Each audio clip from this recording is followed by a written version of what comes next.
Welcome to my world. Today I'll be reading the prologue of my novel The Given Garden, which is book 1 in the series The Eden Chronicles. There are 8 books already in the Eden Chronicles, and the 9th and final will be coming out at the end of this year. It is dystopian romance, it is for adults, and it does have some trigger warnings for people that are very religious. So, with all that in mind, I'm going to get straight into it. I do own the rights for this, and according to Amazon Kindle, I can share 10% of this legally without upsetting any terms and guidelines. So, Prologue. Some people said that in the beginning, God made the world in 6 days and rested on the 7th. Others said that there was nothing until Vishnu hummed the world to life, and some believed that there was no beginning at all, and that the world simply grew from energy. There were thousands of stories along this vein, that a beetle sank to the bottom of an expansive ocean and brought up mud until he pulled up continents, or that one single atom exploded and put everything else where it needed to be. They were wild, irrational stories, and some of them were so ridiculous that would boggle the mind of any sane person.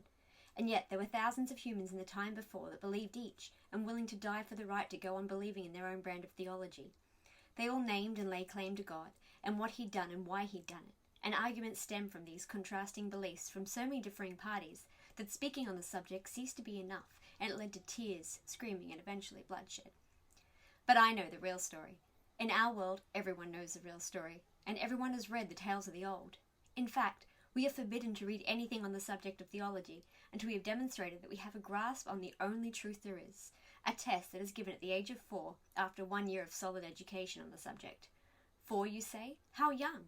Well, no, youth is an illusion in Khalil, as is everything else. I'm sure you've read the old myths and fable stories too, and have either laughed or prayed or been made into a believer by them, and whatever you've chosen to believe is fine with me.